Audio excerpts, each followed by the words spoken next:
Once upon a time, in the world of fairy tales, there's one little story that's full of giggles, golden feathers, and a goose who causes quite a stir.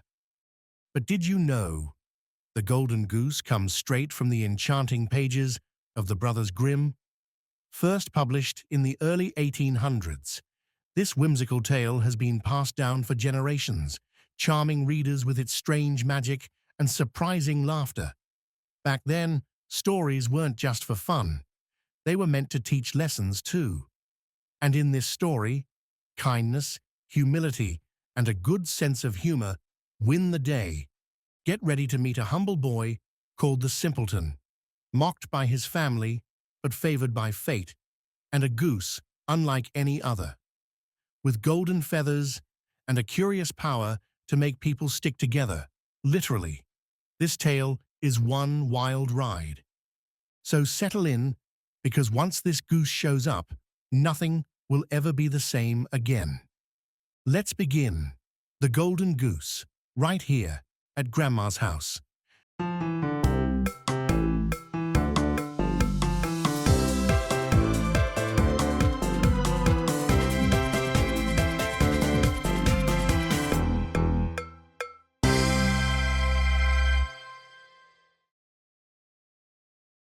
There was a man who had 3 sons, the youngest of whom was called the Simpleton, and was despised, laughed at, and neglected on every occasion. It happened one day that the eldest son wished to go into the forest to cut wood, and before he went, his mother gave him a delicious pancake and a flask of wine, that he might not suffer from hunger or thirst. When he came into the forest, a little old grey man met him, who wished him good day, and said, "Give me a bit of cake out of your pocket, and let me have a drink of your wine. I am so hungry and thirsty." But the prudent youth answered, "Give you my cake and my wine? I haven't got any. Be off with you." and leaving the little man standing there, he went off. Then he began to fell a tree, but he had not been at it long before he made a wrong stroke, and the hatchet hit him in the arm, so that he was obliged to go home and get it bound up. That was what came of the little grey man. Afterwards, the second son went into the wood, and the mother gave to him, as to the eldest, a pancake and a flask of wine. The little old grey man met him also, and begged for a little bit of cake and a drink of wine. But the second son spoke out plainly, saying, "What I give you, I lose myself, so be off with you." and leaving the little man standing there, he went off. The punishment followed. As he was chopping away at the tree, he hit himself in the leg so severely that he had to be carried home.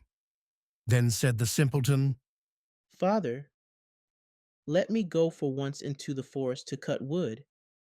and the father answered, "Your brothers have hurt themselves by so doing. Give it up. You understand nothing about it."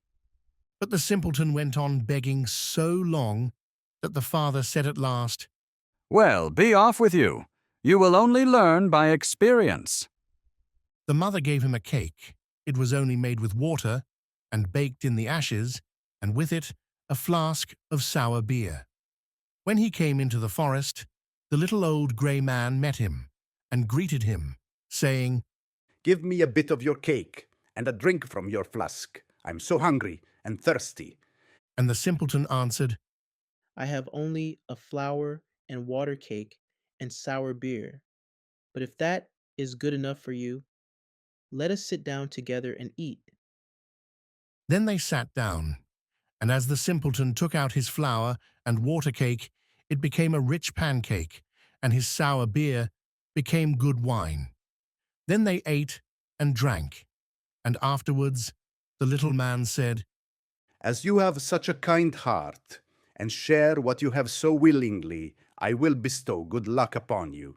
Yonder stands an old tree. Cut it down, and at its roots you will find something." and thereupon the little man took his departure.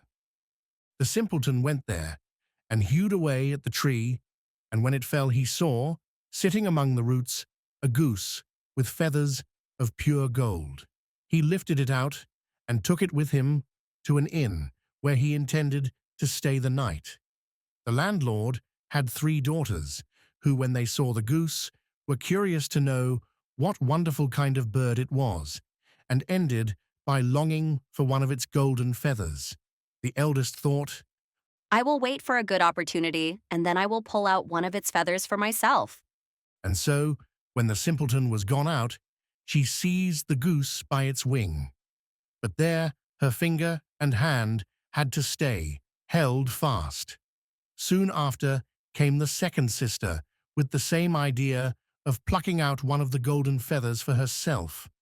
But scarcely had she touched her sister, than she also was obliged to stay, held fast. Lastly came the third with the same intentions, but the others screamed out, Stay away, for heaven's sake, stay away. but she did not see why she should stay away, and thought, If they do so, why should not I? and went towards them. But when she reached her sisters there, she stopped, hanging on with them, and so they had to stay all night. The next morning, the simpleton took the goose under his arm and went away, unmindful of the 3 girls that hung on to it. The 3 had always to run after him, left and right, wherever his legs carried him. In the midst of the fields, they met the parson, who, when he saw the procession, said, Shame on you, girls, running after a young fellow through the fields like this.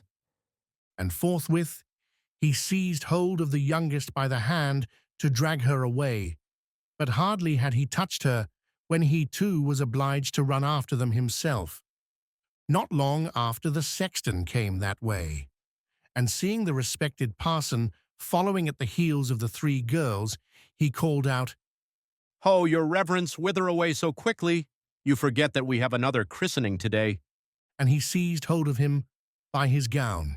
But no sooner had he touched him than he was obliged to follow on too. As the 5 tramped on, one after another, 2 peasants with their hoes came up from the fields, and the parson cried out to them and begged them to come and set him and the sexton free. But no sooner had they touched the sexton than they had to follow on too. And now there were 7, following the simpleton and the goose. By and by, they came to a town where a king reigned, who had an only daughter who was so serious that no one could make her laugh. Therefore the king had given out that whoever should make her laugh should have her in marriage. The simpleton, when he heard this, went with his goose and his hangers-on into the presence of the king's daughter.